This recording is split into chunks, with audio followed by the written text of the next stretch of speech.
Hi guys, welcome back my channel. അപ്പോൾ എല്ലാവർക്കും കൂടി ഒരിക്കൽ കൂടി സ്വാഗതം. അപ്പോൾ ഞാൻ പറഞ്ഞു വരുന്നത്, എനിക്കിപ്പോൾ 28 കഴിഞ്ഞ് 29 ആവാൻ പോവാണ്. ലൈഫിൻ്റെ ഒരു മിഡിലിൽ എത്തി തന്നെ പറയാം. പകുതി പിന്നിട്ടു, ഇനി പകുതിയും ദൂരമുണ്ട്. എത്രത്തോളം പോകുന്നു അറിയില്ല. അപ്പോൾ ഇനിയും മുന്നോട്ട് പോകാനുള്ള മനഃശക്തിയും കോൺഫിഡൻസും ഒക്കെ ഉണ്ട്. എത്രത്തോളം ഇതുവരെ എത്തിയ ലൈഫിൽ പിന്നോട്ട് നോക്കുവാണെങ്കിൽ ഒരുപാട് എക്സ്പീരിയൻസ് ചെയ്തു. മുമ്പുള്ളതിനേക്കാളും ഒരുപാട് ബെറ്ററായി എന്നുള്ളൊരു തോന്നൽ എനിക്കുണ്ട് ഇപ്പോൾ. അപ്പോൾ ലൈഫിൽ എല്ലാം ഞാൻ എൻജോയ് ചെയ്തു. ലൈഫ് എൻ്റെ അത്രയും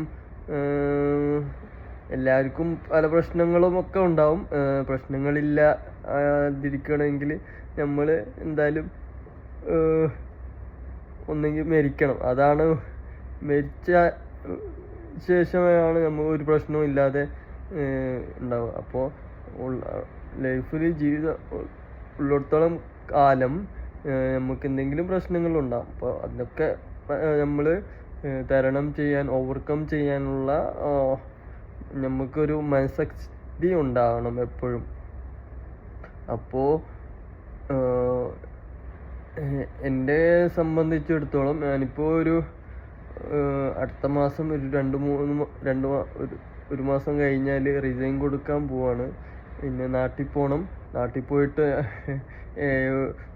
അറിയില്ല, എന്തെങ്കിലും ചെയ്യണം. ഒരു കോൺഫിഡൻസ് ഉണ്ട്, എന്തെങ്കിലും ചെയ്യാൻ പറ്റും. അല്ലെങ്കിൽ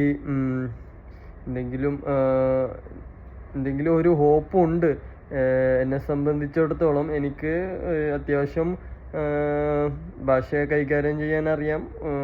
പിന്നെ ഏത് ജോലിയും ചെയ്യാനുള്ള ഒരു ടെൻഡൻസി കൂടെ ഉണ്ട്. അപ്പോൾ അതുകൊണ്ട് എനിക്കൊരു ബുദ്ധിമുട്ടില്ല.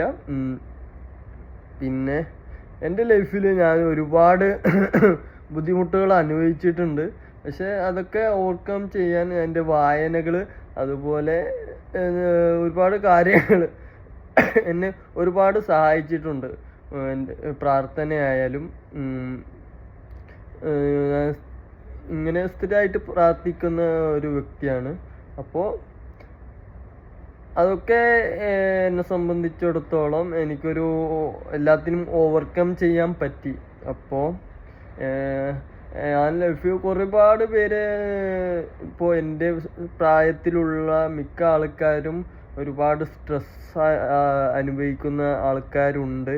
അതുപോലെ ഒരുപാട് മാനസിക ബുദ്ധിമുട്ടുകൾ അനുഭവിക്കുന്നവരുണ്ട്. അവർക്ക് മറ്റുള്ളവരോട് തുറന്നു പറയാൻ, എന്തൊക്കെയാണ് തുറന്നു പറയാനുള്ള പേടി, ഇതൊക്കെ ഉണ്ട്. അപ്പോൾ എൻ്റെ പ്രായത്തിലുള്ളവരോട് ഞാൻ പറയുകയാണ്, നമുക്കൊരു എന്തെങ്കിലും ഒരു നല്ല ഒരു പോസിറ്റീവ് ഹോപ്പ് ഉണ്ടാകണം. നമ്മൾ കുറച്ച് ജീവിതമേ ഉള്ളൂ, അത് മാക്സിമം എൻജോയ് ചെയ്യുക. കിട്ടുന്ന മൊമെൻ്റൊക്കെ എൻജോയ് ചെയ്യാൻ ശ്രമിക്കുക. പിന്നെ എല്ലാവരോടും നല്ല രീതിയിൽ പോവുക. അപ്പോൾ പോസിറ്റീവ് മൈൻഡായിരിക്കുക എന്നുള്ളതാണ്.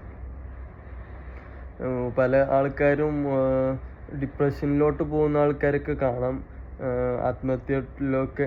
അതൊക്കെ ആത്മഹത്യ ഒന്നിനും പരിഹാരമല്ല. പക്ഷെ അവരുടെ ഒരു അവസാനം, വേദനകളിൽ നിന്നുള്ള ഒരു അവസാനം എന്ന രീതിക്കാണ് അവർ ആത്മഹത്യയിലോട്ടൊക്കെ പോകുന്നത്. അപ്പോൾ